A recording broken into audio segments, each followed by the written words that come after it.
Hey everyone, it's Adon. Wanted to come on really quick to talk about, oh my God, and I'm kind of scared to have this conversation, but I think it's really important to have this conversation about heat damage. All right.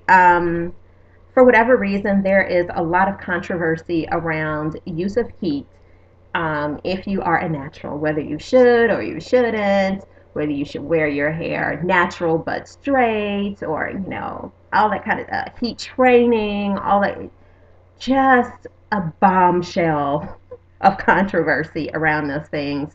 And I haven't really talked about it on the channel, but I think it's important to have the dialogue because I think a lot of people are incurring heat damage needlessly or exposing themselves to potential heat damage without having the proper knowledge beforehand. So this question was actually prompted by a question I received over on the No Lie Naturally Me Facebook page. If you're not a member, follow the link below, click like, and you'll be a part of our community over there too. Now, what is heat damage? Heat damage is basically when you have exposed heat to your hair on such a regular basis or at a temperature to which you've actually changed the structure of your natural curl. In some cases people lose their curl altogether and they get kind of maybe a little bit of a wave, or it's just changed the structure of their hair. Other people call it heat training. In my opinion, heat training is nothing more than damage because you haven't trained your hair. You've just damaged it. And when you damage the hair, you lose the curl. That's it. And that's okay. If you're a natural who wants to, rock their hair natural most of the time, or do, or not natural, but wear it straight most of the time, or do braid outs or twist outs, that kind of thing, I really don't think it's a big deal. I think it is damaging. It does have a damaging effect to the hair, but I feel like that's your business. It's your choice, right? And if you're not planning to, do this, like a wash and go, or wear your natural texture, then have at it. But if you are someone who is natural and you want to have the versatility to wear your natural curl, or wear your hair straight sometimes, it's really important to know how to protect your hair in order to do that. So that's what I'm going to talk about next. So, in order to protect your hair, there are a couple of things you can do before you blow dry your hair, before you put a flat iron on your hair. When you think about your washing and conditioning process, instead of using, I'll give you an example for my daughter, when we straighten her hair, instead of using our, paraben,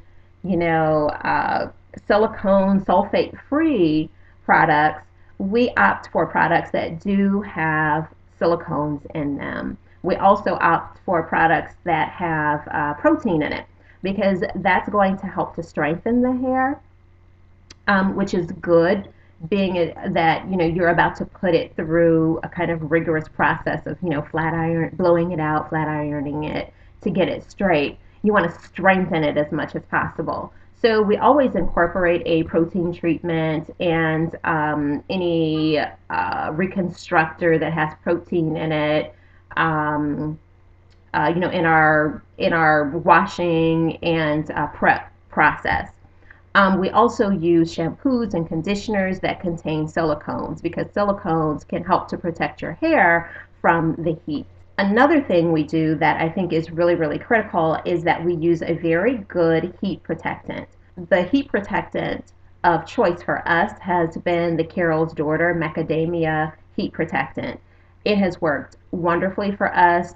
My daughter's never incurred any heat damage. We apply it to each section before flat ironing it, and we apply it to larger sections during the blow drying process. We ran out of the Carol's Daughter the last time and didn't have time to go to the store to pick up more, and so we used grapeseed oil. Grapeseed oil has a high smoke level, which means that it can tolerate a lot of heat, and so we use that as a heat protectant on the hair, applying it just the same way as we did to the Carol's Daughter, did the Carol's Daughter product.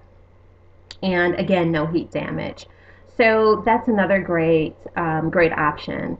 Those are the two that I'm familiar with, but you could, do some research on a variety of different heat protectants and just get something that's really good. And you want to make sure that it has some cones in it, silicones, to help to protect your hair. And even if you expose your hair to high amount of heat, even one time, you can, incur heat damage if you don't take those steps to protect it. Okay. There was one last thing I wanted to share. Oh, which is the amount of heat you're using on your hair. So if you have a flat iron, you want to make sure that you're not using it at more than, I say personally, for it to be safe, 250 degrees. We don't go any higher than that when it comes to heat. You can get your hair nice and straight. There are flat irons that go all the way up to 350, 375. I know some people who even go higher than that, but even with a heat protectant, to me, you're really, really risking it.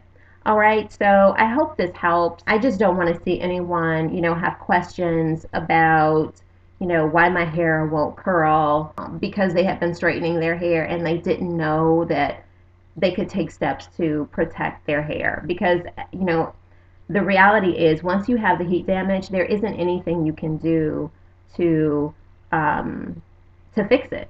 All you can do is cut your hair off, and your hair will grow out again, and then you can be more cognizant of how to protect your hair from heat.